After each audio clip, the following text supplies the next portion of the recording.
Today I'm standing up here giving my captain speech, and to be honest, I can hardly believe my time has come as a pro. Unlike most of you, I didn't already come in as a pro boy. Instead, I was in St. Joseph's City. Coming to my freshman year at Bowling Green High, I had no idea what to expect for the coming school year and soccer season. At first, I was pretty nervous, having known hardly anyone in any of my classes. But because of this excellent program, the team has helped me adjust to my new environment a whole lot, helping me make new friendships on a lifetime. First of all, I'd like to thank the Booster Club.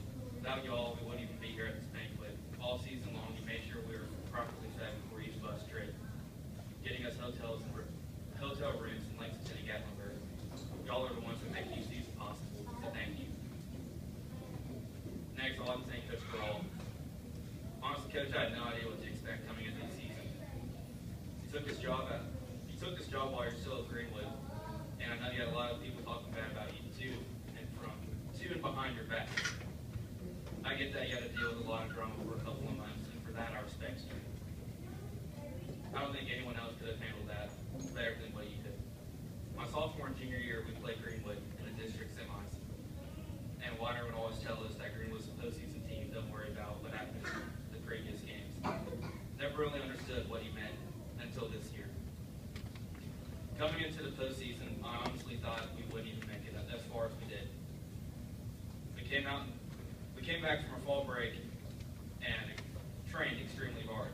We ended up beating Central in a tight, intense matchup in the district semis, and after that, me and Lee looked at each other and said, "It all makes sense now." We understood why Greenwood is a postseason team. I couldn't be more thankful than have Coach Grawl coach me as my last year as a Purple, because based on this roller coaster ride, I don't know how many memories I'll cherish forever. Next, I'd like to thank Coach Folk. Became part of the Purple family my first year playing goalkeeper. For you that don't know, Coach Folk is the goalkeeper coach. First day of training, Folk had Ryan, Jay, and I do a lot of fitness that none of us were used to. After practice, Ryan looks over at me and jokingly says, "Can we quit now? I think he's insane." And yeah, he is, 80% of the time, but I wouldn't ask for a better coach than you. I wouldn't be where I am today as a goalkeeper if it wasn't for Folk. He spends countless hours outside of school training to help me get better as a soccer player and as a person.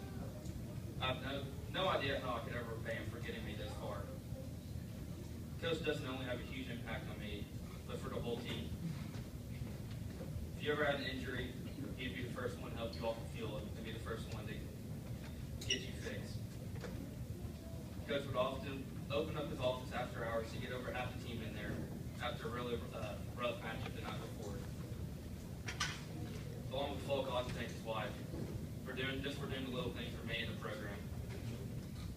Every game day, I would get a text message from her with a motivational quote to think about during the day. It's the little things that go a long way. Coach, Miss Suzanne, I thank you for all you've done for me in this program. Next, I'd like to thank my family. Y'all get on my last nerves, and I may get on yours, but at the end of the day, we always love each other. Mom, thanks for the countless hours of you washing my smelly uniforms and for driving me numerous miles to take me to tournaments, games, practices, whatever. You go above and beyond for me. Addison, I'd like to thank you for always attending every single game. Rain or shine, cold or hot, it doesn't matter. Your mom's and I's little travel buddy, and I can always count on you to give me a hug after the game. Oscar, wherever you are, I didn't even know you were my biggest fan until the region final. If you know Oscar, he doesn't talk a whole lot. Most of the time he's whispering and mumbling underneath his breath. Until I heard him in overtime of the second half of the region championship. Oscar's the ball boy on the complete opposite side of the field, and we had a huge save. I had a huge save to help us stay in the game. And all I hear is Oscar over the whole crowd, over everybody that's cheering. Sorry you went home crying that night, Oscar. It made me cry too because I let you down. Lastly, I got to thank the legend himself, Old Man Z.